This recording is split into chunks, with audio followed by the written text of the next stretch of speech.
అరణ్యములో మోషే సర్పమును ఎలాగు ఎత్తెనో అలాగే విశ్వసించు ప్రతి వాడును నశింపక ఆయన ద్వారా నిత్య జీవం పొందినట్లు మనుష్య కుమారుడు ఎత్తబడవలెను. మళ్ళొకసారి నేను చెప్తే నా వెనక మీరు చెబితే బాగుంటుంది. అరణ్యములో మోషే సర్పమును ఎలాగు ఎత్తెనో అలాగే రక్షించబడడానికి మనుష్య కుమారుడు ఎత్తబడవలెను. మళ్ళా దాన్ని కూడా తగ్గించేసి 2 ముక్కల్లో చెప్తా చూడండి. నా వెనక చెప్పాలా. అరణ్యములో మోషే సర్పాన్ని ఎత్తాడంట. చెప్పండి ఆయనకు. అరణ్యములో మోషే సర్పమును ఎలాగూ ఎత్తెనో అలాగే మనుష్య కుమారుడు ఎత్తబడవలెను. ప్రార్థన చేసుకుందాం. మహాపరిశుద్ధుడా నీకు స్తోత్రం. మాతో మీరు మాట్లాడండి. ఈ పోరాటములో, ఈ విశ్వాస యాత్రలో మరొక్కసారి నీ అద్భుతమైనటువంటి సందేశాన్ని మాకు దయచేయండి. మమ్మల్ని బలపరచండి, మమ్మల్ని పురికొల్పండి ప్రభువా. మమ్ములను మేము పురికొల్పుకొని మరలా నిలబడ్డానికి కావలసిన ఈ దినపు మన్నాను మాకు దయచేయమని యేసు నామమున ప్రార్థించి వేడుకొనుచున్నాము తండ్రి. ఆమేన్. గట్టిగా చెబుదాం ఆమేన్. మన లేఖన భాగం చాలా సింపుల్ గా, రక్షించబడడానికి యేసు ప్రభు వారు చెబుతున్న మాట ఇది. రక్షణ గురించి యేసు ప్రభు వారు తన స్వయంగా తన నోటితో చెబుతున్న మాట. ప్రజలతో చెప్తా ఉన్నారు, శిష్యులు ఉన్నారు, ప్రజలు ఉన్నారు. వారితో చెబుతున్న మాట ఏంటంటే, దూరంలో ఉన్న వాళ్ళు కొంతమంది ఉన్నారు, స్నైపర్స్. మీరు కూడా దేవుని స్తోత్రం చెప్పండి గట్టిగా. రైట్. యేసు చెప్తా ఉన్నాడంట. జాగ్రత్తగా నా వైపు చూడాలా. యేసు ప్రభు వారు చెప్తున్నారు, ఆయన నోటితో చెప్తున్నారు, స్వయంగా తన ఆలోచనలో చెప్తున్నాడు. అరణ్యములో మోషే సర్పమును ఎలాగూ ఎత్తెనో 1500 సంవత్సరాల క్రితం, యేసు ప్రభువుకి పూర్వం, అంటే ఈ రోజుకి యేసు ప్రభు 2000 సంవత్సరాల క్రితం. యేసు ప్రభు నుంచి మోషే వెనక్కి వెళితే సుమారుగా 1500 సంవత్సరాలు. 100 సంవత్సరాలు 200 సంవత్సరాలు కాదు ఇది. మీకేదో 1500 అనగానే 1500 కదా అనుకుంటున్నారు. 1500 సంవత్సరాలు. మీరు 100 సంవత్సరాల కిందట స్వతంత్ర సమరయోధుల్ని గుర్తు పెట్టుకోమంటే చెప్పలేం పేర్లు. ఇప్పుడు 70 ఏళ్ళు అయింది స్వతంత్రం వచ్చి. ఏందా అది? నన్ను ముందుకు వెళ్ళనిచ్చేటట్లేరు. దేవుని స్తోత్రం చెప్పండి గట్టిగా. యేసయ్యకి ముందు 1500 సంవత్సరాల క్రితం ఉన్న ఒక అంశాన్ని యేసు ప్రభు ఆ ప్రజల ముందుకు తెచ్చి మాట్లాడుతూ ఉన్నాడు. ఎంత ఆశ్చర్యం చూడండి. అసలు మామూలుగా పెద్దవాళ్ళు మాట్లాడుతుంటారు, అరే మా తాత కాలంలో అని అంటే, తీవయ తాత లేదు గీత లేదు తెగ చెప్తున్నావు ఈ కాలంలో అని అంటాం. కానీ ఒక చరిత్ర చెప్పేటప్పుడు ఆ కాలంలో ఉన్న మైలురాళ్లను కూర్చి చెప్పుకుంటూ వస్తాం. మోషే అన్న, దావీద్ అన్న, అబ్రహాం అన్న, ఇశ్రాయేలీయులకి, యూదులకి అపరిమితమైన ప్రేమ. అంతే. మోషే గురించి చెప్తే చాలు, అబ్రహాం గురించి చెప్తే చాలు, సంబరపడిపోతారు వాళ్ళు. ఫస్ట్ లో సౌలు కూడా అలాగే చూసుకున్నారంట. సౌల్ని ఈ రోజు అనుకుంటారంట, వీడు వంచకుడు, మనలోనే ఉండి అటువైపుకి వెళ్ళాడు, గోడ దూకి వెళ్ళిపోయాడు, యేసు ప్రభు వైపు వెళ్ళాడు అని అనుకుంటారంట. వారి పితరులు అబ్రహాం, ఇస్సాకు, యాకోబు, సొలొమోను, దావీదు, మోషే అంటే యూదులకు అమితమైనటువంటి ప్రేమ. మా జాతి పురుషులు అని చూసుకుంటా ఉంటారు వాళ్ళు.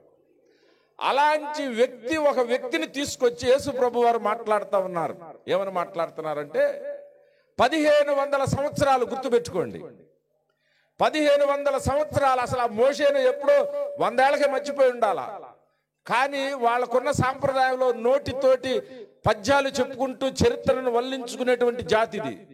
ఆ జాతికి జ్ఞాపకం చేస్తూ, అయ్యలారా 1500 సంవత్సరాల క్రితం మోషే సర్పాన్ని ఎలాగ ఎత్తాడో అలాగే నేను కూడా ఎత్తబడాలి అని చెప్పాడు. దేవునికి స్తోత్రం కలుగును గాక. అంటే 1500 సంవత్సరాల క్రితమే ఈ శిలువ ప్రణాళిక అరణ్యంలో ఎత్తబడినటువంటి ఆ ఇత్తడి సర్పముతో పోల్చబడిందంట. అంటే ఎంత కాలం క్రిందటి నుంచో మనల్ని రక్షించే ప్రణాళికలో దేవుడు ఆ యొక్క చరిత్రలో కదులుతూ వచ్చాడో చాలా అద్భుతంగా మనం చూడగలం. యేసు ప్రభు చెప్తున్నాడు, ఒక ప్రక్క ఎత్తబడినటువంటి మోషే ఇత్తడి సర్పం చూడండి, రేపో మాపో నేను కూడా ఎత్తబడేటువంటి ఆ సిలువలో ఎత్తబడినటువంటి నా శరీరాన్ని మీరు మోషే సర్పమును ఎత్తినట్లుగా నేను కూడా ఎత్తబడాలి. అసలేంటి మోషే సర్పం? సంఖ్యాకాండం 21వ అధ్యాయం చూడండి. త్వరగా మనం ముగిద్దాం. ఇశ్రాయేలీయులు ప్రయాణం చేస్తా ఉన్నారు. ఆ ప్రయాణం చేసి ఏదోము చుట్టూ పోవాలనని 21వ అధ్యాయం 4వ వచనం, వారు ఏదోము దేశమును చుట్టుపోవాలనని హోరు కొండ నుండి ఎర్ర సముద్రము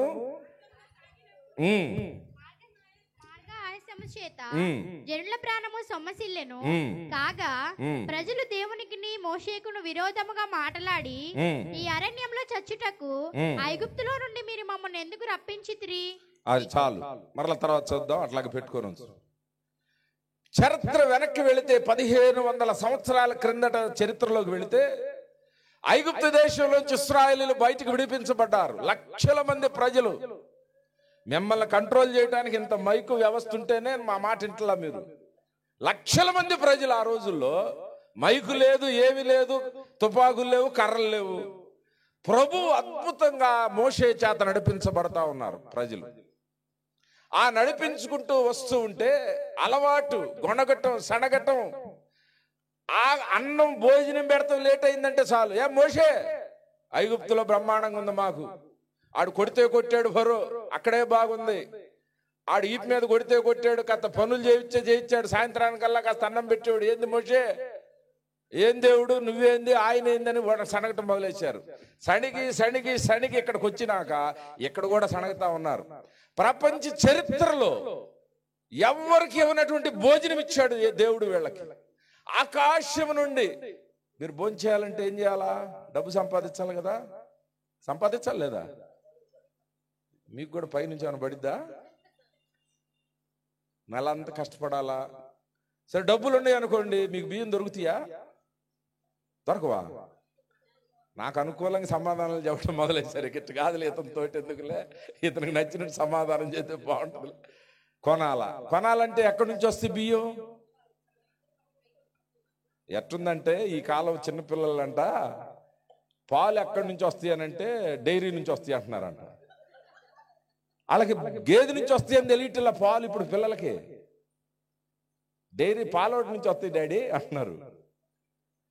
రైతు పండించాలా, పంట పండాలంటే కనీసం 3 నుంచి 6 నెలలు పట్టుతుంది. ఆ నీళ్ల పరిస్థితులను బట్టి, భూమి పరిస్థితులను బట్టి. ఈడ పండించి ఈడ తిని మళ్ళీ ఇంకో చోటకి వెళ్ళాలంటే ఇశ్రాయేల్ ఎప్పటికి వెళ్ళాలిగా. దేవుడు ఒక సిస్టమ్ని పెట్టాడు వాళ్ళకి, ఒక పద్ధతిని పెట్టాడు. బాగా నిద్రపోయి తిని లెగిసి పొద్దున్నే బాగా ఆవలించి బయటకు వచ్చేటప్పుడు అన్నం పడేసి ఉండేది దేవుడు. అసలు వాళ్ళకి ఎంత సుఖం పెట్టాడంటే బయటకు వచ్చేటప్పటికి ఇంటి చుట్టూ తెల్లటి మంచు వలె ఆ యొక్క మన్నాని వారు తీసుకు. ఏం లేదు వాళ్ళు చేసే పని, నీరు పోసేది లేదు, దుక్కి దున్నేది లేదు, పొలం పండేది లేదు, కష్టం లేదు, ఏమీ లేదు. పాత్ర తీసుకొని ఆ అన్నాన్ని గిన్నెలు వేసుకొని లోపల పెట్టుకోవటం అంతే. మన పోటోళ్ళు కొంతమంది ఉన్నారు, ఏమో రేపు పడిద్దో లేదో కొద్దిగా ఎక్కువ వేద్దాం, రేపు ఎట్టుంటుందో వర్షం పడిద్దామో, రేపు ఎట్టుంటుందా అంటే ఆ ఎత్తుకున్న వాళ్ళది మురిగిపోయేది. మరి కొంతమంది ఇంకొక అతిభక్తి ఉండేవాళ్ళు, దేవుడిది ఎందుకులే కొద్దిగా అనుకుంటే అది సమృద్ధికి చేసేవాడు అంట దేవుడు. మళ్ళీ అద్భుతంగా వీరిని దారిలో నడిపించుకుంటూ వచ్చారు. మోషే అన్నం ఇస్తే ఇచ్చావు, నీళ్ళేవి? మళ్ళీ వెళ్ళిపోయి ప్రార్థన చేసేవాడు అప్పారావు గారు లాగా. లోపలికి వెళ్ళిపోయి ప్రార్థన చేసి, అయ్యా వీళ్ళేందయ్యా నా మీద అలుగుతున్నారు, నేనేమన్నా రమ్మన్నాను వీళ్ళని, నేను అక్కడే పొద దగ్గర చెప్పాను కదా, నాకు కుదరదిదని నువ్వు బలవంతం చేస్తే నేను వచ్చా, వీళ్ళు నన్ను కొట్టేటట్టున్నారంటే, మోషే నేను చెప్పినట్టు చెయ్యి, నీళ్ళు వస్తాయి, ఆ బండతో నువ్వు మాట్లాడు, లేకపోతే బండను కొట్టు అంటే ఆ రాతి ప్రదేశంలో ఉండి నీళ్లు ఊటలు జలజల ప్రవహించుకుంటూ వచ్చాయి. భోజనం చేసేవాళ్ళు. కొంతకాలం కొత్తగా భక్తిలోకి వస్తే కూడా ఇట్టాగే ఉంటుంది. ప్రతి చిన్నదానికి అమ్మ దేవుడు ఎంత కార్యం చేసి ఈరోజు భోజనం ఇచ్చాడు, అయ్యా దేవునికి వందనాలు, రేపు ఎవరిని వచ్చి మాట్లాడే సేవకుడు, ఈరోజు నాకు దేవుడు సేవకుడు దర్శనం ఇచ్చాడు, మంచి వాక్యం ఇచ్చాడు, అలవాటు పడిపోయినాక ఏది పాస్టర్ గారు వస్తున్నట్టున్నారే, ఈ గదిలో ఈయన పనే పాట లేనట్టుంది, పొద్దున్న లేని చేయడా వస్తున్నారు మంతరా. మన్నాకు అలవాటు పడిపోయారు వీళ్ళు, నీరుకు అలవాటు పడిపోయారా. మోషే మాంసమేదయా అన్నారు.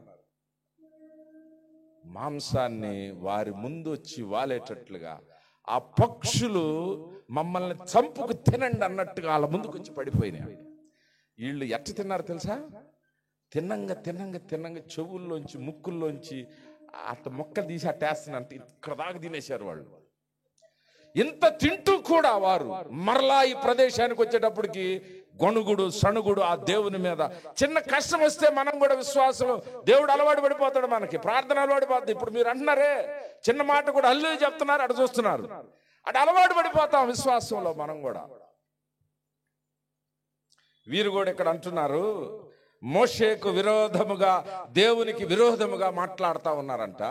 చూశాడు ఆ ప్రభువు, విశ్వాసఘాతకులైనటువంటి ప్రజలు, నేను ఇంత కష్టపడి ఇన్ని తెగుళ్ళిచ్చి ఇన్ని రాజ్యాలను, ఓగు రాజ్యాన్ని, మిగిలిన రాజ్యాలను భయపెట్టి వారిని కూల్చి వీరిని నడిపిస్తా ఉంటే ఈ అరణ్యంలో ప్రక్క దేశాలు వణికిపోతా ఉన్నాయి అంటే ఇశ్రాయేలీలు వెళ్తా ఉంటుంటే. మనం ఇశ్రాయేలీలు అనుకుని ఎట్టు కూర్చున్నాం అనుకుని ఇటిల్లోళ్ళు అటు ప్రాంతం ఇటు ప్రాంతం భయపడి వణికిపోయేవాళ్ళు అంటే ఇశ్రాయేలు చూసి. వామ్మో వారు ఇటు వస్తున్నారు, వాళ్ళని వెళ్ళనిండ్రా బాబు, మన దేశాన్ని దాటి వెళ్ళనియండి, వారి తరపున దేవుడు యుద్ధాలు చేస్తున్నాడు అని చెప్పుకునేవారంట.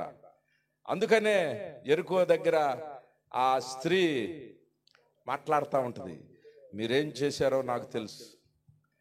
యెహోషువ వేగుల వారిని పంపిస్తే రాహాబు చెప్తా ఉంది, మీరు రాజులు ఎలాగ భయపడ్డారో, దేశాలు ఎలాగ భయపడినాయో నాకు తెలుసు. మీరు ఈ పట్టణాన్ని, ఆ ఉన్న పట్టణం గురించి చెప్తుంది, మా పట్టణాన్ని కూడా కొట్టేస్తారని తెలుసు. కొట్టినప్పుడు బాబా మమ్మల్ని కూడా కథ జ్ఞాపకం చేసుకుని తెలివిగా పెట్టేసి. ఎంత అద్భుతమైన ప్రయాణం వాళ్ళు జరిగిస్తూ ఉన్నారు. మనం కూడా ఇట్లాగే విశ్వాసంలో దేవుడు మనల్ని కాపాడుతూ చేస్తూ ఉంటాడు. చిన్న కష్టం వచ్చింది అనుకోండి గొణిగేస్తాం, చిన్న ఇబ్బంది వచ్చింది అనుకోండి గొణిగేస్తాం. ఇశ్రాయేలీలు మనకి తాతలు అసలు వచ్చి రాకముందే గొణిగేవాళ్ళు అంటే. దేవుని ఉగ్రత ఒక్కసారిగా కట్టలు దించుకొని ఆ అరణ్యంలో వాళ్ళు వెళ్తా ఉంటే ఎక్కడి నుండి వచ్చినాయో తెలియదు, సర్పాలు వారి మీదకు పడి దొరికినోడు కాటేస్తాం మొదలేసినాయి. దేవుడే చేతులు ఎత్తేస్తే ఎలా ఉంటుందో తెలుసా? దేవుడే చేతులు ఎత్తేస్తే ఆ పాళెంలో లక్షల మంది గుడారాలు టెంట్లు వేసుకొని అక్కడక్కడ ఉన్న వారికి పాములు వచ్చి, తాపకరమైన సర్పములు అలా కాటేస్తే విషం బరబర మంట అని చెప్పుకుని చనిపోయేవాడు. ఈ సర్పములను వారి మీదకి వదిలినప్పుడు వారికి పర్మిషన్ ఇచ్చాడు దేవుడు, అంతే. దేవుడు వీరి చుట్టూ తన సన్నిధి తీసివేశాడు, అంతే. అవి రెడీగా ఉన్నాయి. ఆహారానికి పూరేడు పిట్టలు ఎలాగ వచ్చినాయో, ఆహారానికి మన్నా ఎలా కురిపించబడిందో, అవి కూడా విషపు జంతువులు రెడీగా ఉన్నాయి. దేవుడు ఉన్నాడు కాబట్టి ఊరుకున్నాం, ఆయనే పక్కకి వెళ్ళిపోయాడు, కమాన్ అటాక్ అని చెప్పి ఇశ్రాయేలీల మీదకి వచ్చేసినాయి. దొరికినట్టుగా కాటు వేస్తా ఉన్నాయి, కుట్టలుగా శవాలు. అందుకని ఇందాక అయ్యగారు చెప్తా ఉన్నారు, వెళ్ళేటప్పటికి ఈ ప్రయాణంలో ఇలాగ దేవుని ఉగ్రతకు కానీ అవిధేయులై కానీ ఇంకో రకం కానీ అందరు చంపివేయబడి అప్పుడు మొదలైన ఇశ్రాయేలీలు లక్షల మంది ఆ కానాన్ దగ్గరికి వెళ్ళేటప్పుడు వాళ్ళలో ఇద్దరే మిగిలారంట, మొత్తం ఇట్టాగా చనిపోయారు మధ్యలో. అర్థమైందా?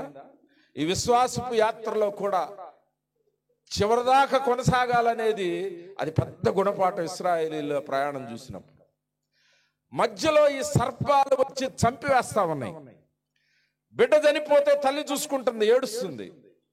భర్త చనిపోతే భార్య విధవరాలైపోతుంది అక్కడికక్కడే. ఇలాగా గందరగోళం అయిపోయి చల్లా చెదురైపోయి తిరుగుతూ ఉంటే కాస్త పాముల్ని తప్పించుకొని పెద్దలు మోషే దగ్గరికి వచ్చి, అయ్యా అట్ట కోప్పడితే ఎట్టయ్యా, బుద్ధి లేని వాళ్ళం, గడ్డి తినే బ్యాచ్ మేము, ఇట్ట ఎదురు తిరిగే బ్యాచ్, పెద్దానికి ఇసుకుంటారు మన వాళ్ళ సంగతి. పెద్దలు వచ్చి ఎట చెప్తారండి మా బోటి వాళ్ళ దగ్గర, మిమ్మల్ని వెనకేసుకొచ్చే కార్యక్రమం చేస్తారు. వాళ్ళు బుద్ధి లేని వాళ్ళే, వాళ్ళు మంచోళ్ళు కాదని తెలుసు కదా అయ్యగారు, మీరు ఏదో సర్దుకుపోండి అన్నట్టుగా మళ్ళీ మోషే దగ్గరికి మోసుకొచ్చారు చాలా మంది. మోషే ప్రభు వైపు మరలా చూశాడు. ప్రభువుతో మాట్లాడడం, ప్రభువుకు ప్రార్థన చేయడం మరలా మొదలుపెట్టాడు. 7వ వచనం చూడండి. కాబట్టి ప్రజలు మోషే యొద్దకు వచ్చి, యెహోవాకును నీకును విరోధముగా మాట్లాడి పాపము చేసితిమి. యెహోవా మా మధ్య నుండి ఈ సర్పములను తొలగించినట్లు ఆయనను వేడుకొనమనిరి. మోషే ప్రజల కొరకు ప్రార్థన చేయగా, దేవునికి స్తోత్రం కలుగును గాక. గట్టిగా చెబుదాం. పనికి మాలిన మన జీవితాలు, తిరుగుబాటు చేసి మన జీవితాలు, గొణిగే జీవితాలు, సణిగే జీవితాల కోసం దేవుని సేవకులు దేవుని వైపు తిరిగితే ఎలా ఉంటుందో చూడండి. ఇక్కడ ఈ సందర్భంలో దేవుడికి ప్రజలకు మధ్య ఆ సేవకులు అలా పెట్టాడు అంతే. అసలు ఇంకా లోతు ఇంక కొన్ని అధ్యాయాలు చదువుతా ఉంటే కొండ మీద దేవుడు మాట్లాడుతూ ఉంటాడు మోషేతోటి. మోషే వెళ్ళి ప్రజలకు ఈ మాట చెప్పంటే, ఆ కొండ పెద్ద గుట్టలాగా ఉండేది. ఆ కొండ మీద నుంచి దిగి మోషే నడుచుకుంటూ వచ్చి ప్రజలతో చెప్తాడు, అయ్యా దేవుడు ఇట్లా చెప్పాడు, ఇలా బ్రతకాలంట, ఈ ఆజ్ఞలు ఇస్తున్నాడు అని అంటే, అమ్మో ఆ ఉరుములు మెరుపులు ఏంట్రా బాబు, మేము ఆయన ఎట్ట చెబితే అట్ట చేస్తాం, కానీ ఆయన మాతో మాట్లాడొద్దని చెప్పి మేము చచ్చిపోయేటట్టు నువ్వే మాట్లాడంటే మళ్ళీ ఈయన పైకి ఎక్కేసేవాడు మోషే. నిర్గమకాండం 19వ అధ్యాయం చూస్తే మీకు అర్థమై తెరవద్దు. అక్కడికి వెళ్ళిన తర్వాత మరలా దేవుడు మోషేతో దేవుడు మాట్లాడుతూ ఉంటాడు. అయ్యా నేను నువ్వు చెప్పింది వారికి చెప్పా, వారు ఏమన్నారో తెలుసా అని మళ్ళా చెప్తా ఉంటాడు. నాకు ఆ సందర్భం చూస్తే చాలా ఆశ్చర్యం కలిగింది. అంటే దేవుడికి వినపట్టలేదా వీళ్ళిద్దరు మాట్లాడుకునేది? వినపట్టలేదంటరా? కానీ దేవుని సేవకునికి దేవుడిచ్చేటువంటి ప్రాధాన్యత చూడండి. మోషే ఏమన్నారు వాళ్ళు? అయ్యా వాళ్ళు మొత్తం నువ్వు చెప్పిందే చేస్తానంటున్నారయ్యా. ఓకే, అయితే నేను ఇంకోటి చెప్తాను, 3 రోజులు శుద్ధి దినాలు వారు ఆరంభించాలా అని అనేక సందర్భాలు చెప్పి నువ్వు కూడా ఇట్లా వెళ్ళి మళ్ళీ చెప్పానంటాడు. ప్రభువుకి, దేవునికి, ప్రజలకు మధ్య దేవుని దాసులు, సేవకు పిలువబడినటువంటి ఆ పరిచారకులు, పాస్టర్లు, సేవకులు, వారికి ఉన్న ప్రాధాన్యత చూడండి. దేవుడు వారిని దాటి బయటికి రావడానికి ఇష్టపడలా. మోషేని దాటి మోషేతో మాట్లాడితే మోషే వెళ్ళి మాట్లాడుతున్నాడు. అందుకని ఈ సందర్భంలో కూడా నేను దాని వైపుకి వెళ్ళను కానీ చూద్దాం. మోషే ప్రజల కొరకు ప్రార్థన చేశాడంట. మోషే ప్రజల కొరకు ప్రార్థన చేయగా అంటే దేవుని సేవకుడు మన పక్షాన ప్రజల వైపు తిరిగితే అప్పుడేగా కోపంగా ఉన్నాడు దేవుడు. అరే పనికి మాలిన వాళ్ళు వీళ్ళు, అసలు నేను పెట్టిన తిండి తింటే నన్నే అంటున్నారు వీళ్ళు, నేను ఇచ్చిన నీళ్లు తాగుతున్నారు నన్నే అంటున్నారు, అసలు వీళ్ళకి చెప్పులు అరగలేదు, ఇంతవరకు బట్టలు అరగలేదు, టైలర్ లేడు, అసలు ఎంత చక్కగా వీళ్ళని నడిపిస్తా ఉన్నాను. కొద్ది కష్టం ఉంటే ఉండొచ్చు, కానీ ప్రయాణంలో నేర్పిస్తున్నాను వీళ్ళకి, ఈలోపే గొణుగుతా ఉన్నారు. అంత కోప్పడినటువంటి దేవుడు, దేవుని దాసుడు మోషే ప్రభు వైపు తిరిగిన వెంటనే దేవుడు మాట్లాడటం మొదలేశాడు. అసలు ఆయన తిరగక ముందే రక్షణ ప్రణాళికను విప్పేస్తున్నాడు దేవుడు. చదవమ్మా. మోషే ప్రజల కొరకు ప్రార్థన చేయగా, యెహోవా నీవు తాపకరమైన సర్పము వంటి ప్రతిమను చేయించి స్తంభం మీద పెట్టుము. తాపకరమైన సర్పము వంటి ప్రతిమను చేయించి స్తంభము మీద పెట్టుము. అప్పుడు కర్వబడిన ప్రతి వాడును దాని వైపు చూచి బ్రతుకునని మోషేకు సెలవిచ్చెను. కాబట్టి మోషే ఇత్తడి సర్పం ఒకటి చేయించి స్తంభం మీద దాన్ని పెట్టెను. దేవునికి స్తోత్రం కలుగును గాక. గట్టిగా చెబుదాం. ఇత్తడి సర్పం ఒకటి చేయించి స్తంభము మీద పెట్టెను. చెప్పండి. ఇత్తడి సర్పం ఒకటి చేయించి స్తంభము మీద పెట్టెను. ఆ ఇత్తడి సర్పము ఎత్తినటువంటి ఆ ప్రతిమను యేసయ్య 1500 సంవత్సరాల తర్వాత ఎత్తి మాట్లాడుతున్నాడు. 1500 సంవత్సరాల తర్వాత ప్రజలతో మాట్లాడుతుంటున్నాడు. మోషే ఎలాగో ఇత్తడి సర్పమును ఎత్తెనో మనుష్య కుమారుడు నేను కూడా అలాగే ఎత్తబడవలెను. ఈరోజు ఇందాక అంశం ఏం మాట్లాడుకున్నాం మనం? చెప్పండి. అయిపోయింది, విన్నదంతా అయిపోయింది, అరణ్యం అంటున్నారు వీళ్ళు. ఇందాక ఏం మాట్లాడుకున్నారు? దేని గురించి మాట్లాడుకున్నారు? ఇనుము గురించి. దేవుడు మనల్ని ఇనుముతో పోల్చాడు, ఆయన దేంతో పోల్చుకుంటున్నాడు తెలుసా? ఇత్తడితోటి ఆయన పోల్చుకుంటున్నాడు. దేవునికి స్తోత్రం కలుగునుగా. ఇత్తడి ఒక్కొక్క లోహానికి, ఒక్కొక్క ఖనిజానికి బైబిల్ గ్రంథంలో ఒక్కొక్క పేరు ఉంది, దానికి ఒక సాదృశ్యంగా ఉంది. ఏ మెటాఫర్ లాగా, నామరూపకంగా ఉన్నది. బంగారము రాచరికానికి గుర్తు, ఇనుము బలానికి గుర్తు, ఇత్తడి విమోచనకు గుర్తు. దేవునికి స్తోత్రం కలుగును గాక. ఇత్తడి సర్పమును చేయి మోషే. ప్రజలు చచ్చిపోతున్నారు, హడావుడిగా ఉంది, కుప్పలుగా శవాలు తేలుతున్నాయి. నాకు అనిపించింది దేవుడు రక్షించాలి కదా, రక్షించడానికి మోషే ఒక గుడ్డ గట్టి పైకి ఎత్తానంటే అయిపోయే, త్వరగా రక్షణ వచ్చిద్దా రాదా? దేవుడు ఇట్లాంటి గుడ్డవుడు కట్టి స్తంభానికి కట్టేసే మోషే, దీన్ని చూస్తే తగ్గిపోద్ది అనొచ్చుగా. ఇత్తడి సర్పం చేయాలంటే ఎట్లా చేయాలో తెలుసా మీకు? ప్రతిమని బొమ్మను చేయాలంటే ఎట్లా చేయాలో తెలుసా? ప్లాస్టిక్ బొమ్మ ఒకటి చేయండి చూద్దాం, మీరు చేయగలరా? ప్లాస్టిక్ దగ్గర నేను అడిగింది, చేయగలరా మీరు? ఇసుక బొమ్మ అన్న చేయగలరా? అది చేయటానికి ఎంతసేపు పట్టిద్దమ్మా? ఒక అరగంట పట్టిద్దా? ఒక లోహమును కరిగించి చెయ్యాలనంటే నైపుణ్యం కలిగిన పనులు కావాలా, లోహం తీసుకురావాలా. దేవుడు ఆ గందరగోళంలో కూడా కంగారు పడి ఏదో ఒకటి ఎత్తే మోషాన్లా. దేవుడు భవిష్యత్తు ప్రపంచ విశ్వానికి ఉన్నటువంటి రక్షణ ప్రణాళికను ఇమిడింపజేసేటువంటి ఆ లోకల్ సందర్భంలో చెప్తా ఉన్నాడు. బైబిల్ ఎలా చదవాలంటే ఒక భక్తుడు అన్నాడు, చరిత్రాత్మకంగా చదవాలంట, రాబోయే తరానికి అర్థమయ్యేటట్టు చదవాలంట. బైబిల్ ఎలా చదవాలంటే ఆ క్షణంలో మానవ కోణంతో చదవాలంట, దైవ కోణంతో. రెండు కోణాలు ఉంటాయంట లేఖనానికి ఎప్పుడు కూడా. అక్కడ మోషేతో చెబుతున్న దాంట్లో అద్భుతమైన రక్షణ ప్రణాళికను పెట్టేశాడు దేవుడు.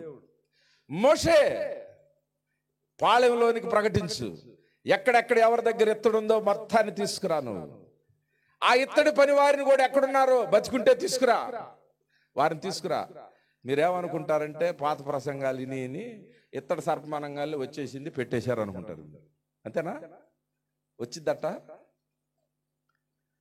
ఈ మధ్య పెన్నుకను ప్యాడ్కి ప్రార్థన చేసి పంపిస్తున్నారు. అంటే ఆటోమేటిక్ వెళ్ళి పరీక్ష అదే పెన్ను అట్ట రాసేస్తుంటుంది, మీరు పట్టుకోగలి. సంవత్సరం అంతా చదవాలా. అట్ట రాదది సర్పం, ఇత్తడి బొమ్మ. ఇత్తడిని పోగు చేయాల. బూర ఊదినప్పుడు ఈ ప్రమాదంలో ఉన్నవారు పరిగెత్తుతూ కాపాడుకుంటూ, రే బాబు మోషే బూర ఊదించాడు, యెహోషువ బూర ఊదాడు, ఆ ఇత్తడంటే పంపించండి అని అక్కడక్కడ ఉన్న ఆ కిలోమీటర్ల పరిధిలో ఉన్న ఇశ్రాయేలీలు ఆ ఇత్తడిని తీసుకొని వస్తే, ఆ పనివారు కూడా వస్తే ఆ మంట వేసి ఆ ఇత్తడిని మెత్తగా కరిగించి ఈలోపు ఒక మౌల్డ్ లాగా, ఒక అచ్చులాగా తయారు చేసి, ఆ అచ్చులో ద్రావకం లాగా ఇత్తడిని పోసి దాన్ని కాస్త ఆరిచ్చి మరలా ఆ అచ్చుని తీసేస్తే ఒక బొమ్మలాగా తయారైతే ఆ బొమ్మని స్తంభం మీద కట్టాలంటే కనీసం ఒక రోజన్నా పట్టింది నాకు తెలుసు. ఈలోపు చనిపోతూనే ఉంటారు. నా వైపు చూడాలి. ఎంత టైం పట్టినా సరే మోషే నేను చెప్పినట్టుగానే చెయ్యి. ఇత్తడి విడుదలకు సూచన, ఇత్తడి విమోచనకు సూచన. మన పాపపు బంధకాలు తెగిపోవాలంటే ఇత్తడి రూపాన్ని నేను ధరించాలి. మోషే ఇత్తడి సర్పాన్ని ఎత్తాడు, నేను కూడా ఇత్తడి రూపం కలిగిన వాడిని, నేను విమోచకుడును, నేను ఈ లోకానికి. దేవునికి స్తోత్రం కలుగును గాక. భారాలు మోసి మోసి పాపం మోసి మొహం అంతా కమిలిపోయి నల్లగా అయిపోయి మొహం చూడలేక దేవుని దగ్గరికి రాగానే తెల్లారి పొద్దున్నే మెరిసిపోయి మొహంతో తిరిగేస్తుంటారు మనోళ్ళంతా. మొత్తం భారం అంతా విడుదల, సంఖ్యలు విడుదల, దెయ్యాలు విడుదల. అందుకని ఆ ఇత్తడికి 2-3 లక్షణాలు చెప్పి నేను ముగిచ్చేస్తాను. ఇత్తడి చాలా సార్లు మీరు చాలా గమనించండి, పావురంతో పోలిస్తే అద్భుతంగా మీరు ఇష్టపడిపోతారు దేవుడు. అందుకనే దీని మీద ఏమన్నా పావురం, అదిగో ఉంది పావురం. సింహంతో పోలుస్తారు కొంతమంది దేవుడిని, కొంతమంది నీటితో పోలుస్తారు, రకరకాలుగా పోల్చడం ఉంది. అవన్నీ నేను చెప్పను, కానీ మీరు ఇంటికి వెళ్ళి నాకు కొన్ని గుర్తులు పెట్టాడు.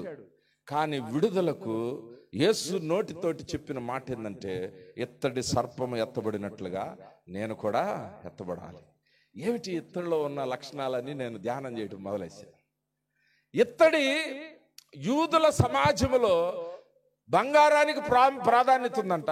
అందుకనే ఐగుప్తులోంచి వచ్చేటప్పుడు వాళ్ళ దగ్గర నగల, బంగారపు నగలన్నీ వేసుకొని వచ్చేస్తారు వీళ్ళు. దాంతో పాటు ఇది కూడా ఎందుకు వదలాలని ఇత్తడిని కూడా కొద్దిగా తెచ్చుకున్నారంట. ఇత్తడికి విలువ లేదు. ఆ ఇత్తడి స్వరూపమును ధరించినటువంటి పోలికతో ప్రభువు చెప్పుకున్నాడు. ఇత్తడి ఆ రెండవ తరగతికి చెందినటువంటి లోహం అంట. It's a subordinate metal, it's a secondary metal. ఇత్తడి అనేది తక్కువగా చూడబడేటువంటి లోహం అంట. ఆ యోధా సమాజంలో, ఇశ్రాయేల్ సమాజంలో బంగారానికి, వెండికి చాలా ప్రాధాన్యత ఉంటుందంట, ఇత్తడికి ఉండేది కాదంట. కానీ మోషేతో చెప్తున్నాడు దేవుడు, మోషే నువ్వు ఇత్తడితోనే దీన్ని, ఎందుకంటే 1500 సంవత్సరాల తర్వాత నా కుమారుడు ఈ భూమి మీదకి వచ్చి ఈ విడుదలకు విమోచనగా గుర్తుగా ఆయన రావాలంటే ఈ ఇత్తడిని నువ్వు తీసుకున్నావు. బంగారంతో చేయొద్దు మోషే, వెండితో చేయొద్దు మోషే, ఇత్తడితోటి చేయి. అందుకని యేసు ప్రభువుకున్న పేరేంటో తెలుసా? ఆయన రిక్తుడిగా తను తాను తగ్గించుకొని వచ్చేసాడంటే ఈ లోకంలోని. ఎలా వచ్చాడు తెలుసా? జనాలకు అర్థం కాల. ఇశ్రాయేలీలు గుర్రాల మీద వచ్చేస్తాడు మా విమోచకుడు, రక్షకుడు అని చూశారు. కానీ యేసు ప్రభువారు వడ్రంగి వాని కుమారుడుగా వచ్చాడంట. యేసు ప్రభువారు మరియమ్మ యోసేపుల కుమారుడు కాదా? ఏంది ఇతను తెగ మాట్లాడుతున్నాడు లేఖనాలు అంటే. వాళ్ళ అబ్బాయి సుబ్బారావు గారు అబ్బాయి కదా, ఆ సుబ్బుగడు అబ్బాయి కదా, ఆ మరియమ్మ కొడుకుడు, ఈడేం తెగ చదివేస్తున్నాడు ఈడు అంటారు చూసారా? అంటే వాళ్ళ గుర్తింపు లేదు తల్లిదండ్రులకి. కానీ పిల్లోళ్ళు ఏదో కొద్దిగా చూడంగానే ఆడి బిడ్డ ఈడేంది ఇట్ట చదువుతున్నాడే అని అంటారు. ప్రభువుని వారి జన్మ ఎలాగుందంటే ప్రజలు గుర్తించడానికి ఇష్టపడాల. ఇలాంటి వ్యక్తిలో నుంచి రక్షకుడు రావడం సరే, ఏదో సందర్భం వచ్చింది, యెరూషలేము ప్రయాణం, గుర్రం ఎక్కుతాడంటూ గాడిద ఎక్కేసాడు ఆయన. ఏదో గాడిద ఎక్కేసాడేంటి? అరే కత్తి తీయమంటే కత్తి లోపల పెట్టమంటున్నాడేనా? అబ్బే అసలు ఇతను రక్షణకి రక్షకుడు మనల్ని విడుదల చేస్తాడంటే అసలు ఇతను ఎట్లా అసలు విడుదలే రాదు అనుకున్నారంట వాళ్ళు. ఈ రోజు కూడా యూదులు యేసు ప్రభులాగా రాడు మా రక్షకుడు అని నమ్ముతున్నారు. అంటే నీకోసం నా కోసం అంట తక్కువ వాడిగా, ఆ తండ్రిని విడిచిపెట్టకూడని భాగ్యమును ఎంచుకొనక అన్న తన్ను తాను తగ్గించుకొని రిక్తుడిగా. అసలు ఆ పుట్టుక జన్మ చూస్తే ఎలా ఉంటుందంటే, మరియమ్మ గర్భాన్ని ధరించుకున్న తర్వాత దేవుని కుమారుడు కదా, మరియమ్మ గర్భంలో ఉంది. మేము వస్తున్నాం అనుకోండి ఏదన్నా, లేకపోతే ఒక ఆఫీసర్ వస్తున్నాడు అనుకోండి, బడాయికి ముందు ఒక కానిస్టేబుల్ పెడతారు, వెనక ఒక కానిస్టేబుల్ పెడతారు, ముందు ఒక బ్యాగ్ తీసుకుని వస్తారు, వెనక ఒక బ్యాగ్ తీసుకుని, పాస్టర్లు కూడా అట్లాగే ముందు బౌన్సులు పెట్టుకొని వెళ్తున్నారు. దేవుని కుమారుడు మరియమ్మ గర్భంలో ఉంటే ఫరోనో హేరోదు ఎవడో చంపుతాడంటే కాసేపు ఆడు మాయ చేసి మబ్బు చేసేస్తే మరియమ్మ ఆడే ఉండేదిగా. కానీ మరియమ్మని దేవుని దూత కనపడి, అమ్మా లే, వాడు చంపేటట్టున్నాడు. ఆ నిండు చోళాలు నడుచుకుంటూ ఆ ఎడారుల అరణ్యంలో కొన్ని 100 కిలోమీటర్ల గాడిదని తీసుకొని ఆ బిడ్డను మోసుకుంటూ వెళ్తా ఉన్నారు. మళ్ళా అక్కడికి వార్త వచ్చింది, ఆడు చచ్చిపోయాడు, బయలుదేరమ్మా అని అంటే మళ్ళీ బయలుదేరి ఆ బిడ్డని కడుపులో వేసుకొని మళ్ళీ. అసలు ఆ ప్రయాణం మామూలుగా ఒక రిక్షా దొక్కునే వ్యక్తి కూడా చాలా హుందాగా భార్యను చూసుకుంటుంటాడు గర్భంతో ఉంటే. యోసేపు మరియమ్మలకు పట్టిన గతి దాంకొని వెళ్ళే పరిస్థితి. దేవుని కుమారుడుగా అనిపించుకున్నట్టుగా రాలా. ఎందుకంటే లేఖనాలు నెరవేరడానికి ఆయన తన్ను తాను తగ్గించుకొని రిక్తుడిగా, ఆయన దరిద్రుడుగా లేఖనం చెప్తుంది స్పష్టంగా. మనల్ని ధనవంతులు చేయటానికి ఆయన దరిద్రుడుగా ఈ భూమి మీదకి ఆయన వచ్చాడంట. ఇత్తడికున్నటువంటి ఒక లక్షణం ఏంటంటే, ఒక సామాజిక పరిస్థితి, it is a subordinate metal, it is a secondary metal. అది తక్కువగా చూడబడే లోహం అంట. అరే ఇత్తడెందుకురా మనకి, ఏనేందిరా మనకి, ఏనెందుకు సిలువెక్కాడు? అరే బట్టలు కూడా లేవు సిలువు మీద, ఏంద్రీ కొట్టుడు మామూలు కొట్టలేదు ఇతన్ని. అబ్బే ఆడ పక్కన దొంగన్నాడు, బాబు ఏదో తెగ చెప్తున్నారు నీ గురించి, నువ్వు దిగురా, నువ్వు దిగు, మమ్మల్ని కూడా దించు, అసలు ఏందో చూపిద్దాం వీళ్ళకి అని అంటుంటే ప్రభువారు పేతురు మధ్యలో తీశాడు, కత్తి తీశాడు రాత్రి తోట దగ్గర. వేసేస్తానని వేస్తే, నేను అడిగితే ఎంతమంది దూతలు వస్తారో తెలుసా? శిష్యులకి చెప్తాడు, నేను అలాగ రాలా, నేను బంగారంతో రాలా, నేను బంగారం పొదిగించబడి రాలా, నేను ఇత్తడి స్వరూపాన్ని ధరించుకుని నేను ఈ లోకానికి నేను వచ్చాను. మన కోసం అంట ఆయన అంతగా తగ్గించుకొని వచ్చాడంట. ఆ యేసుని గట్టిగా మహింపరుద్దాం, దేవునికి స్తోత్రాలు చెబుదాం. ప్రభువా, మా కోసం నువ్వు ఇత్తడి రూపాన్ని ధరించావు, నీకు స్తోత్రాలు. నీ కోసం నా కోసం ఆయన అతి నీచమైనటువంటి స్థితిలో భూమి మీదకి వచ్చాడంట, దరిద్రుడుగా ఆయన వచ్చాడంట. ఆ యేసు గట్టిగా చప్పట్లు కూడా మహిమ చెల్లిద్దాం, దేవునికి స్తోత్రం కలుగునుగా. మన కోసం ఆయన వచ్చాడు, అలాగా ఎవరో కోసం కాదు, నీ కోసం నా కోసం ఆయన అలాగ వచ్చాడు. ఆ యొక్క దేవుడు ఈ ప్రయాణంలో ఒక మందసాన్ని పరిచయం చేస్తాడు. ఇశ్రాయేలు అతి పరిశుద్ధ స్థలములో నిబంధన మందసం ఉంటుంది, బంగారంతో చేయబడి ఉంటుంది. పరిశుద్ధ స్థలములో రొట్టెల బల్ల, ఇటుపక్క దీపస్తంభము, ధూపవేదిక అన్ని బంగారంతో చేయబడ్డాయి. తర్వాత మందిరం అంతా చేయబడిన తర్వాత బయట మందిర ఆవరణములో బలి ఇచ్చేటువంటి ఆ యొక్క బలిపీఠము, ఆ చేతులు కడుగుకునే గంగాళము. మీరు నిర్గమకాండం 27వ అధ్యాయం చూస్తే ఇవన్నీ కూడా ఎత్తడి పాత్రలే. ఇవన్నీ విడుదల, విమోచన, పాప విమోచన అంతా ఇత్తడి కార్యక్రమమే, ఇది బంగారం కాదది. దేవునికి స్తోత్రం కలుగును గాక. నేను ఆ రెఫరెన్స్లు చెప్పలేను, మీకు చూసుకోండి. సుమారు 27వ అధ్యాయము ఈ బయట మందిరము ఆవరణములో ఉన్నటువంటి బలి ఇచ్చే మేకను బలి ఇచ్చి ఆ రక్తాన్ని కొమ్ములకు పూసి ఆ బయట ఉన్న గంగాళములో చేతులు కడుగుకునే గంగాళము, ఇవన్నీ కూడా ఎత్తడితోటే చేయమన్నాడు దేవుడు. ఎప్పుడో రాబోయే విమోచనకు గుర్తుగా బలిచ్చేటువంటి బలిపీఠము కూడా ఇత్తడితోటే చేయబడింది. ప్రపంచ చరిత్రలో వేల సంవత్సరాలలో ప్రభు అడుగులు వేసుకుంటూ 100,000 సంవత్సరాల్లో ఎంత లెక్క ప్రకారం ఈ లోకానికి వచ్చాడో చూడండి. దేవునికి స్తోత్రం కలుగును గాక.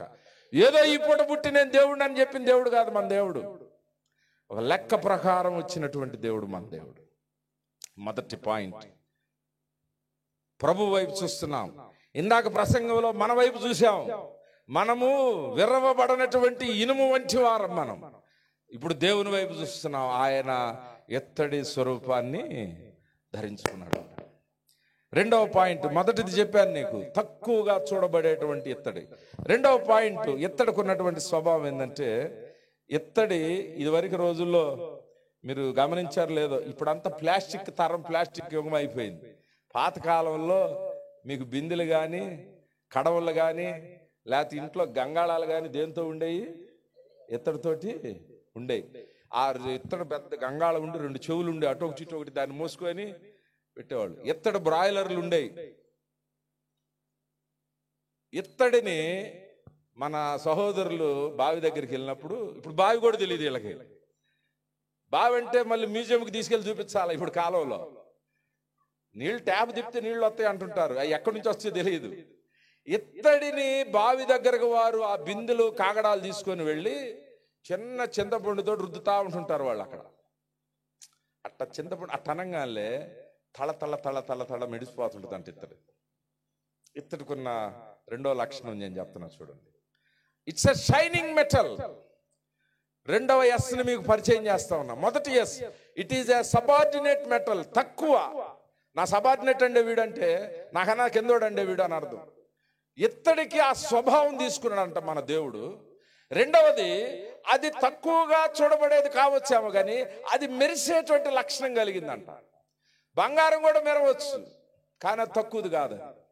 ఇత్తడిలో ఉన్నటువంటి మిళితమైన మరొక లక్షణం, మరొక కోణం ఏంటంటే, ఇట్స్ ఎ షైనింగ్ మెటల్, మెరుపు కలిగినటువంటిది. మోషే ఇత్తడి సర్పము యొక్క ప్రతిమను, ఆ బొమ్మను పైకి నిలబెట్టును, వారు దాన్ని చూస్తారు, ఆ మెరుపుకి ఆకర్షితులై చూస్తారంట. చీకట్లో కూడా ఆ మెరుపు మెరుస్తూ ఉంటుందంట. ఆ వెలుగులో కూడా ఆ రశ్మి, ఆ సూర్య కాంతి పడుతున్నప్పుడు మన కళ్ళకి జిగేలు మనకు కనపడతా ఉంటుందంట.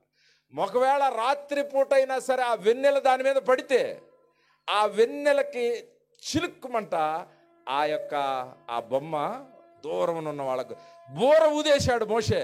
ఇదిగో మేము ఇత్తడి సర్పాన్ని పైకెత్తేసాం, ఇత్తడి రూపంలో ఉన్నటువంటి ఆ పదార్థాన్ని పైకెత్తేసాం. ప్రజలారా, మీరు దీన్ని చూస్తే పాము కాటు నుంచి విడుదల పొందుతారు. మీరు మీ పాపముల నుండి విడుదల పొందుతారు. ఆ యేసును చూస్తే, ఆ ప్రభువును చూస్తే, ఆ ఇత్తడి లోహాన్ని మీరు చూస్తే మీ పాపములకు విడుదల.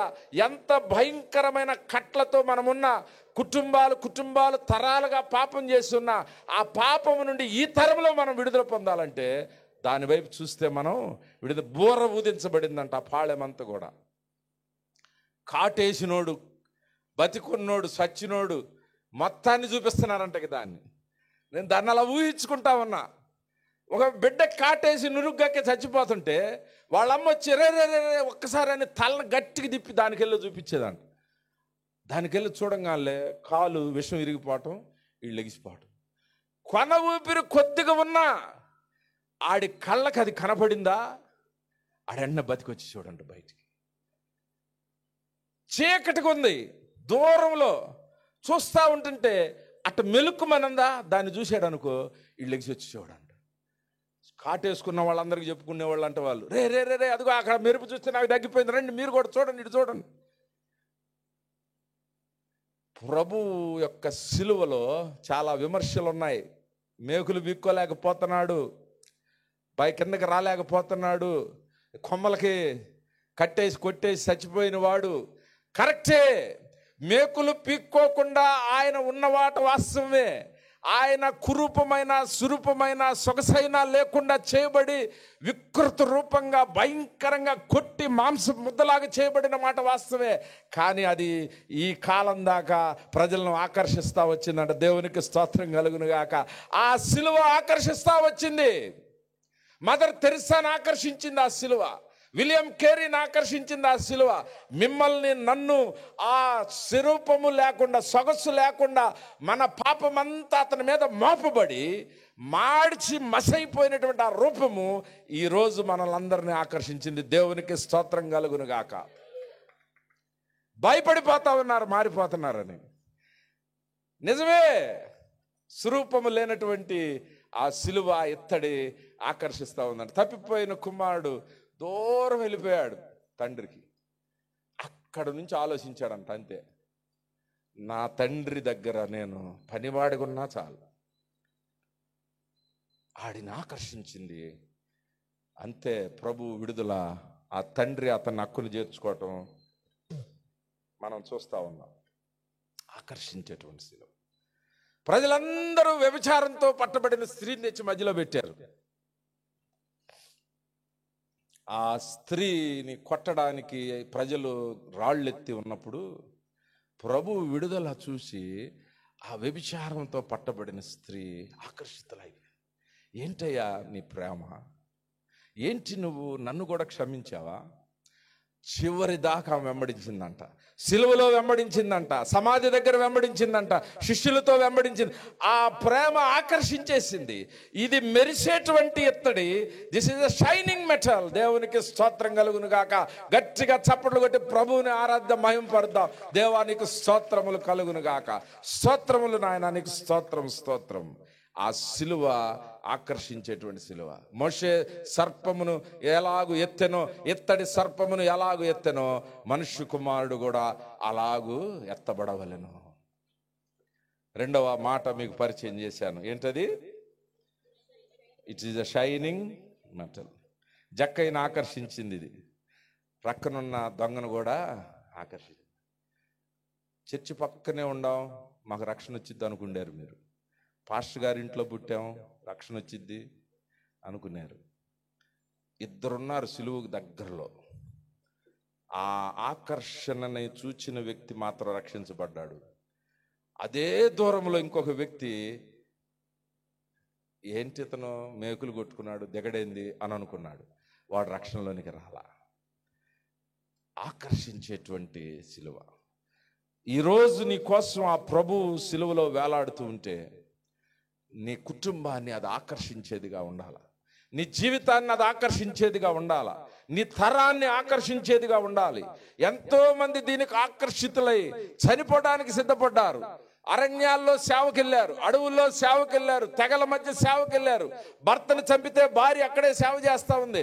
ఒరిస్సాలో మిషనరీని చంపితే చనిపోతే చనిపోయాడు, మేము ఇక్కడే ఉండి సేవ చేస్తాం.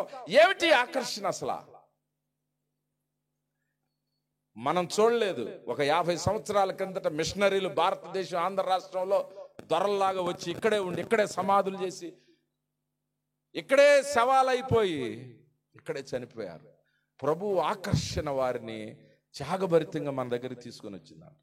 ఈ మధ్యకాలంలో చర్చిల్లో చెప్తుంటారు, ఏదన్నా గట్టిగా కాస్త పాస్టర్ గారికి మద్దతు ఇచ్చి మంచి మార్పు తెద్దామంటే పెద్దలు అనే మాట ఏంటంటే, రేపు నీకు శవంలో నీకు సమాధి ఉండే స్థలం తెలుసా, నిన్ను రేపు ఇద్దరు మొయ్యొద్దా, మేము మొయ్యొద్దు. సచ్చినాక వీడు మోసేదేంది, పాడు కట్టేదేంది, వీడు సచ్చినాక ఎందుకండి అదంతా? బతికున్నప్పుడు గురించి మాట్లాడట్లా వీళ్ళు. చచ్చిపోయినాక సమాధి స్థలం కావాలని, సమాధి కాకపోతే కాలు చవతలు పడితే ఎక్కడో వేస్తారు. కానీ మనం ప్రభు వచ్చినప్పుడు అద్భుతంగా లేపబడతాం. దేవునికి స్తోత్రం కలుగునుగా. అటు తాత్కాలికమైన వాటి వైపు కాదు మనం చూడాల్సింది, ఆ సిలువ వైపు చూచి. ఆ మిషనరీలు వారిక్కడే చనిపోయారు. మమ్మల్ని తీసుకెళ్ళి ఆడ చనిపోతాం, ఆడికి వెళ్తాం, చచ్చిపోయే టైం అయింది, వెళ్తామని వెళ్ళా. చివరి దాకా మన భారతదేశంలో పనిచేశారంట. ఆకర్షించింది ఆ సిలువ వారిని. ఆకర్షించి మన ముందు తరాలకి ఈ సువార్తను ఇక్కడికి తీసుకొస్తే మనం ఆ రక్షణ మార్గంలోనికి మనం వచ్చాం. వచ్చి బాగా చెప్పినా కానీ వినకుండా, చెబుతున్నా చూడమంటే చూడకుండా, అడు చూస్తున్నారు, ముసుగేసుకుని ఇటు చూస్తున్నారు. చెప్పింది చాలయా, టైం అయిపోయిందని కొంతమంది ఇటు చూస్తున్నారు. టైం కూడా అయిపోయినట్టుంది. దేవుని స్తోత్రం. నేను ముగిస్తాను. గట్టిగా దేవుని స్తోత్రం చెప్పండి. మిమ్మల్ని ఏమి ఇబ్బంది పెట్టను. మాకు కూడా గొంతు ఇవన్నీ ఎండిపోయి నరాలు వీగుతున్నాయి అరిసి అరిసి మీకోసం. దేవునికి స్తోత్రం కలుగునుగా. మొదటిది, ప్రభు తను తాను ఇత్తడి వలె తగ్గించుకున్నాడంట. It is a second subordinate metal. రెండవది, ఇత్తడికున్న లక్షణం, it is a shining metal. ఆకర్షించుకుంటుంది. నశించుచున్న వారికి వెర్రితనం అది, రక్షించబడుతున్న మనకు అబ్బా దేవుని శక్తి. ఆయనకి రూపం లేదా, అది మనకు శక్తి. అరే స్వరూపం లేదు, బట్టలు పీకేశారా, అతనికి మేకులు కొట్టారా, అది మనకి శక్తి. ఆ ప్రభువు మనకి శక్తి, ఆ సిలువ మనకి శక్తి. అంతే. ఆ శక్తి మనల్ని ఆకర్షిస్తా ఉన్నది. దేవునికి స్తోత్రం. మూడవ మాట నేను చెప్తాను చూడండి. ఇత్తడికున్న లక్షణం ఏంటంటే అది బలమైనటువంటిది. It's a strong metal. చెప్పండి ఏంటది? బంగారంతో చేస్తారా మీరు? ఏదన్నా బకెట్ చేస్తారా బంగారంతో? ఈ టనంగాల్లో వంగిపోద్ది. అది అర్థమైందా? మిళితమైనటువంటి ఒక పదార్థాన్ని దేవుడు మోషేతో చెప్పాడంట. మోషే, నీవు ఇత్తడితోటి ప్రతిమను చేసి పైకి లేపు. రేపుడు దినాన్న నా కుమారుడు విమోచనకు రావాల్సినటువంటి పద్ధతి ఇదే. It is a strong metal. బలమైన లోహం అది. గంగాళాలు చేసే లోహం అది. చెంబులు, ఇత్తడి చెంబుల్లో చేసుకుంటుంటారు. బకెట్లు, ఇత్తడి బకెట్లు ఉన్నాయి మా దగ్గర. ఇప్పుడంతా మీ ప్లాస్టిక్ వ్యవహారం కదా మనది. ప్లాస్టిక్ ప్లాస్టిక్ ప్లాస్టిక్ అని చెప్పి భూమి అంతటిని సర్వనాశనం చేసి చివరికి మంచినీళ్ళు కూడా లేకుండా చేసుకుంటున్నాం మనం. దేవుడు పోల్చుకున్నటువంటి ఆ లోహము, ఆ పదార్థం, ఆ ఖనిజం ఏంటంటే ఇత్తడి విమోచన. ఇత్తడి విమోచన. మన పాపముల నుండి, మన శాపముల నుండి, మన ఇబ్బందులు, ఇరుకుల నుండి, మన అప్పుల నుంచి, మన రోగాల నుంచి, సమస్తమైనటువంటి రుగ్మతల నుంచి, అలజడి నుంచి, గందరగోళం నుంచి, కుటుంబంలో ఉన్నటువంటి ఇరుకు ఇబ్బందులు, బంధకాల నుండి విడిపించడానికి ఆయన ఎత్తుకున్నటువంటి పదార్థం అది ఇత్తడి పదార్థం. దేవునికి స్తోత్రం కలుగునుగాక. మూడవది, అది బలమైనటువంటిది. అందుకనే పాతేళ్లకు చూడండి, గొళ్ళాలు. ఏం గొళ్ళాలు ఉంటాయి? బంగారం ఏంటయా, పీక్కొని వెళ్ళిపోతాడు వాడు. బంగారం నిలబడదు, బరువుకి నిలబడదు. ఇనుముకి మంచి బలం ఉండొచ్చు, కానీ అది మెరవలేదు. ఇత్తడి లోహం చూడండి. ప్రభు ఎంత అద్భుతంగా, అసలు ఆ జ్ఞానం ఆశ్చర్యకరంగా ఉంటుంది. నేను అనుకున్నాను, ప్రభువా ఏంటి ఇత్తడి, ఏదో గొర్రెని పలిచ్చి పైకి లేపంటే అయిపోయేది కదా, ఒక కాగితం ఖర్చు పెట్టేసి అయిపోయేది కదా. ఏం చదువుతుంది దీంట్లో? ఏముండదు. కానీ ఇత్తడిని తవ్వుతుంటే ప్రభు లక్షణాలు బయటకు వస్తా ఉన్నాయి. It's a strong metal. దానియేలు మాట్లాడుతా ఉన్నాడు, నా దేవుడు రాజా నెబుకద్నెజరు, నా దేవుడు రక్షించగలిగిన సమర్థుడు. ఒకవేళ రక్షించకపోయినా సరే మేము మాత్రం our God is a strong god, as almighty God. నా దేవుడు రక్షించగలిగిన బలమైన దేవుడు, ఐగుప్తు సామ్రాజ్యంలోంచి విడిపించగలిగిన దేవుడు, భయంకరమైన కష్టాల్లో నుంచి నీ జీవితాన్ని బయటికి తీసుకురాగలిగిన దేవుడు. నా కుటుంబం బద్దలైపోతుంది అనుకుంటే, నా జీవితంలో దేవుడు దిగొచ్చినా నా జీవితం బాగుపడదని ఒకవేళ నువ్వు అనుకుంటే, సవాలుగా దేవుడు నిన్ను బయటికి తీసుకురాగలిగిన బలమైనటువంటి దేవుడు మన దేవుడు. దేవునికి స్తోత్రం కలుగును గాక. ఇత్తడి బలమైనటువంటి పదార్థం. It's a strong metal and durable metal. బలమైనది, మన్నిక కలిగినటువంటి, ఎంత కాలమైనా సరే ఊరికి అలా కడిగితే చాలు వచ్చేస్తుంది దానికి. అట్టంటే చాలు, చింతపండు వేసి అంటే మరలా దాని షైనింగ్ మళ్ళా అది వచ్చేస్తుంది. అందుకనే చీరలకు అడ్వర్టైజ్మెంట్ ఒకటి ఉంటుంది తెలుసా? నాణ్యతకు మన్నికకు చందన. చీరలకి కొనడానికి ఆకర్షిస్తాం మిమ్మల్ని, అడ్వర్టైజ్మెంట్ ఇస్తారు. నాణ్యత కలిగింది, మన్నిక కలిగిందని. ఈ సిలువ ఇత్తడి, ఇట్స్ ఎ స్ట్రాంగ్, బలమైంది, మన్నిక కలిగిన అటువంటి సిలువ అంటిది. ఎంత సంవత్సరాలైనా సిలువ వేయబడిన యేసు ప్రభు ఆ క్షణంలో ఏ విధంగా ప్రక్కనున్న దొంగకి ఆ రక్షణ భాగ్యాన్ని అద్భుతంగా తన పాపాల విమోచన ఇచ్చి అతనిని పరలోకములోనికి, పరదేశంలోనికి చేర్చుకుందో, దాంట్లో ఎంత స్వచ్ఛమైనటువంటి విడుదల ఉందో 2000 సంవత్సరాల క్రితం ఈరోజు మనం ఆ ప్రభు దగ్గరికి వచ్చిన అదే విడుదల ఉందంట. దేవునికి స్తోత్రం కలుగును గాక. ఆ సిలువ నుంచి కాస్త దూరం వస్తే, ఒక 20 సంవత్సరాలు గడిస్తే సౌలుని రక్షించుకుంది ఆ సిలువ.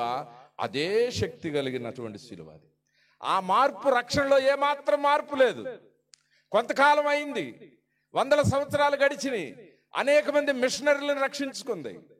2000 సంవత్సరాలైనా ఈరోజు మనకిచ్చిన రక్షణ కూడా 2000 సంవత్సరాల క్రిందట ఆ ప్రక్కనున్న దొంగ విడుదల ఎంత స్వచ్ఛంగా, ఎంత పరిశుద్ధంగా కడగబడ్డాడో, ఆ రక్తం ఈరోజు కూడా మనల్ని అలాగే కడిగి వేస్తుందంట. ఎంత భయంకరమైన పాపమైనా ఆ రక్తపు చుక్క పడితే మన జీవితాల్లో అంతే, మన పాపాలు మటుమాయం అయిపోతాయి. ఏందో దిగాలు కూర్చొని ఉన్నారు. గట్టికి దేవునికి స్తోత్రం చెప్పండి. గట్టిగా చెప్పాలి, దేవునికి స్తోత్రం చెప్పాలి. టైం అయింది కదా సార్, ఇంకేంది మీరు చెప్పేది అన్నట్టుగా నాకు వెళ్ళి చూస్తూ ఉన్నారు. ముగిచ్చేస్తా. మూడవది బలమైనటువంటి లోహం, అది ఇత్తడి బలమైనటువంటి. మన దేవుడు నీవు ఏ పరిస్థితిలో ఉన్నా, ఆత్మహత్య చేసుకోవాలనే పరిస్థితులు నీకు ఉన్నాయా? నా జీవితం ఇక పరిష్కారం అయిద్దా? నా జీవితం సెటిల్ అయిద్దా? ఇంత అప్పు నాకు పోతుందా? ఈ రోగం నాకు నయమైద్దా? ఈ చిక్కుముడుల్లోంచి నేను బయటపడగలను అసలు? నా దేవుడు రక్షించగలిగిన సమర్థుడు. దేవునికి స్తోత్రం. గట్టిగా మహిమ చెల్లిద్దాం. దేవునికి స్తోత్రం కలుగును గాక. నేను బయటకు రాగలనంటండి, అసలు నేను ముందుకు వెళ్ళగలనా? తలెత్తుకోగలనా? నాదంతా బయటకు వచ్చేసిందే. అసలు ఇక నన్ను బాగు చేయగలరా? అసలు నాకు దిక్కు దోషం లేదు. ఏ పరిస్థితుల్లోనే ఉన్నా సరే ఆ సిలువ వైపు చూస్తే, ఆ ఇత్తడి లోహం వైపు చూస్తే, ఆ యేసునాథుడి వైపు చూస్తే ఆయన మనల్ని రక్షించగలిగిన సమర్థుడు. మీరు చదవలేకపోతున్నారా? ఆయన వైపు చూడండి. మీరు కుటుంబాన్ని ముందుకు తీసుకెళ్ళలేకపోతున్నారా? ఆయన వైపు చూడండి. ఉద్యోగ ప్రయత్నాల్లో వెనకబడుతున్నారా? ఆయన వైపు చూడండి. బద్దలైపోతుంది నా కుటుంబం, కలహాలు వచ్చేస్తున్నాయి మా మధ్య అనుకుంటున్నారా?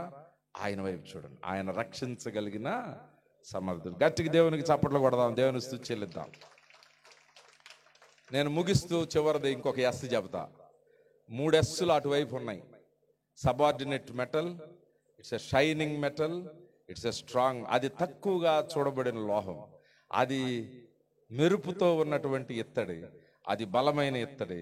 ఈ ఎస్సులన్నీ అటున్నాయి దేవుని వైపు. మనకు ఒక ఎస్ ఇచ్చాడు దేవుడు. చూడండి అక్కడ నిర్గమ సంఖ్యాకాండం 21వ అధ్యాయం. నేను ముగిచ్చేస్తాను. 9వ వచనం, కాబట్టి మోషే ఇత్తడి సర్పం ఒకటి చేయించి స్తంభము మీద దాన్ని పెట్టెను. అప్పుడు సర్పపు కాటు తిన్న ప్రతివాడు ఆ ఇత్తడి సర్పమును నిదానించి చూచినందున ఇంగ్లీష్ లో రాయబడి ఉంటది, సీయింగ్, నిదానించి. దాన్ని యెషయా 53:3 ఉంటుంది, బూదిగంత నివాసులారా ఆయన వైపు చూచి నువ్వు చూడాలా ఆయన వైపు. మనకుంది చాలా సింపుల్ చెప్పేశాడు దేవుడు. మీరు ఏదో చేయాల్సిన పనిలా 7 వారాలు 10 వారాలు లేకపోతే బియ్యపు మూటలు తెచ్చో అయ్యి కాదు, అయ్యన్నీ తర్వాత సంగతి.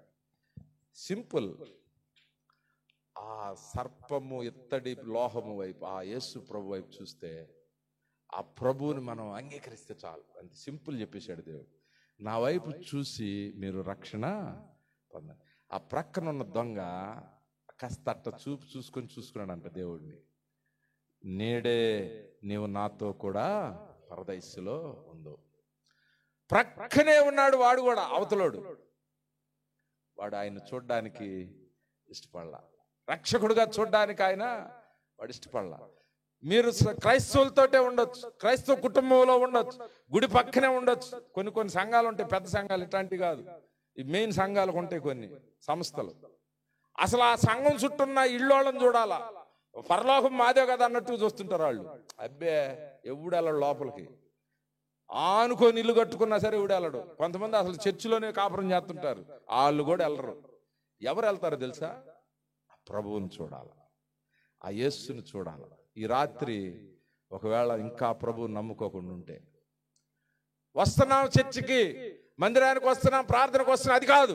వ్యక్తిగతంగా ప్రభువా నీవు నా రక్షకుడవు నాయన, నా కోసం నువ్వు తగ్గిపోయావు, నా కోసం నువ్వు బలమైన రక్షకుడుగా వచ్చావు, నా కోసం నీవు ఆకర్షణీయమైనటువంటి రూపాన్ని ధరించావు. ఇదిగో నేను ఈ దినం నీ వైపు చూస్తున్నాను, నీ వైపు నేను చూస్తున్నాను ప్రభువా, నీ వైపు నేను చూస్తున్నాను. నా జీవితంలోనికి రా, నా ఇంట్లోనికి రా, నా హృదయంలోనికి రా, నా బిడ్డల జీవితాల్లోనికి రా, నా తండ్రి జీవితంలోనికి రా, నా భర్త తాగుతున్నాడు అతని జీవితంలోనికి నువ్వు రా. మీరు ఆహ్వానిస్తే మీకోసమే ఆయన తగ్గించుకొని సిలువ వేయబడ్డాడు. 4వ ఎస్ ఏంటంటే, you have to see the cross.